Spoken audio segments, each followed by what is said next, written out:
প্রায় ৫৮ বছর পর আবারও ফুঁসে উঠল যুক্তরাষ্ট্রের ধনীদের সন্তানরা। শুধু ধনী বা অভিজাতদের সন্তান নয়, ক্ষোভে বিক্ষোভে ফেটে পড়া এই তরুণদের বেশিরভাগই আমেরিকার সবচেয়ে সেরা নাগরিক দাবি করা শ্বেতাঙ্গ বা সাদাদের সন্তান, যারা লেখাপড়া করে যুক্তরাষ্ট্রের সবচেয়ে নামিদামি ও ব্যয়বহুল শিক্ষা প্রতিষ্ঠানে, যেখানে সন্তানদের লেখাপড়ার খরচ যোগানো কেবল বিপুল পরিমাণ অর্থ সম্পদের অধিকারী বাবা মার পক্ষেই সম্ভব। আর তারাই নাড়িয়ে দিল যুক্তরাষ্ট্র তো বটেই, গোটা বিশ্বকে। গেল ৭ মাসে যা পারেনি বিশ্বের আর কোনো দেশ, আর কোনো মুসলিম দেশের তরুণরা, সেখানে খ্রিস্টান সংখ্যাগরিষ্ঠ যুক্তরাষ্ট্রের শিক্ষার্থীরা দেখিয়ে দিল অসহায়, নিরীহ, নিরস্ত্র মুসলিম ফিলিস্তিনিদের পক্ষে কিভাবে দাঁড়াতে হয়। তারা দেখিয়ে দিল খোদ যুক্তরাষ্ট্রের মাটিতে থেকে কিভাবে তাদের ঘনিষ্ঠ বন্ধু ইসরায়েলের বিরুদ্ধে প্রতিবাদে সোচ্চার হতে হয়।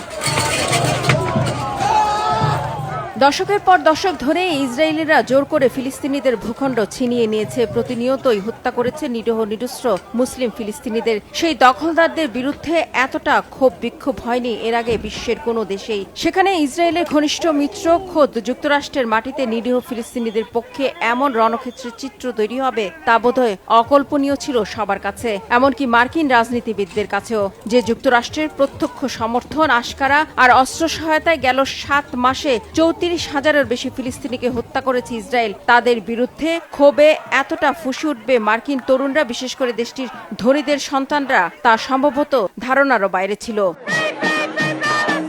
মার্কিন তরুণদের পাশাপাশি এই আন্দোলনে কৃষ্ণাঙ্গ, লাতিনীয়, এশীয়, আরব ও মুসলিম দেশের শিক্ষার্থীরাও যোগ দিয়েছে, সাথে ছিল ইহুদি শিক্ষার্থীরাও।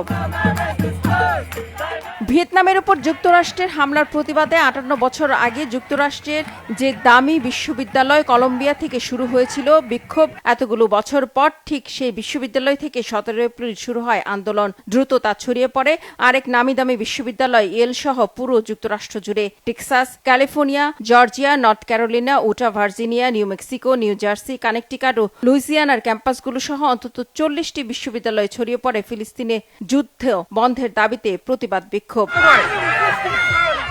এসব বিশ্ববিদ্যালয় থেকে এ পর্যন্ত ২,০০০-এর বেশি শিক্ষার্থীকে আটক ও অনেককে বহিষ্কার করা হলেও দমানো যায়নি তাদের আন্দোলন। রাষ্ট্র ও প্রশাসনের রক্তচক্ষু আর জুলুম নির্যাতন উপেক্ষা করে চলছে ইসরায়েল বিরোধী তীব্র প্রতিবাদ বিক্ষোভ।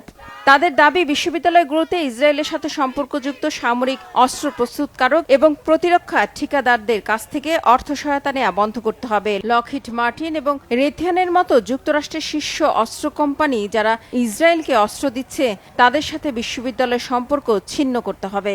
ইসরায়েলের সাথে সম্পর্কিত কোম্পানি এবং ব্যক্তিদের বয়কট করারও দাবি মার্কিন তরুণদের। এই ক্ষোভ বিক্ষোভ ইঙ্গিত দিচ্ছে যুক্তরাষ্ট্রের এই নতুন প্রজন্ম ইহুদিদের কথায় বিশ্বাস করে না। মূলধারার পশ্চিমা গণমাধ্যমের উপরও তাদের আস্থা নেই, যারা ইসরায়েলের পক্ষে খবর প্রচার করে। তারা বিশ্বাস করে ফিলিস্তিনিদের হত্যা করে, তাদের নিশ্চিহ্ন করে তাদের ভূখণ্ড দখল করে নিচ্ছে বর্বর ইসরায়েল। বলা হচ্ছে মার্কিন এই নতুন প্রজন্ম তাদের পূর্বসূরীদের মতো অন্ধ নয়, তারা সত্যকে পরিষ্কার করে দেখতে পাচ্ছে এবং নিজেরা স্বাধীনভাবে মত প্রকাশ করতে পারছে।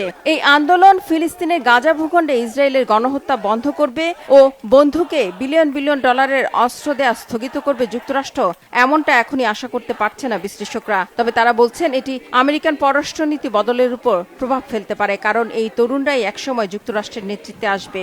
কেননা প্রতিবাদকারী শিক্ষার্থীদের বেশিরভাগই যুক্তরাষ্ট্রের রাজনৈতিক, অর্থনৈতিক ও শিক্ষা জগতে ধনী বা অভিজাত শ্রেণীর সন্তান। রিফাত জামান, বাংলা ভিশন, নিউজ ডেস্ক।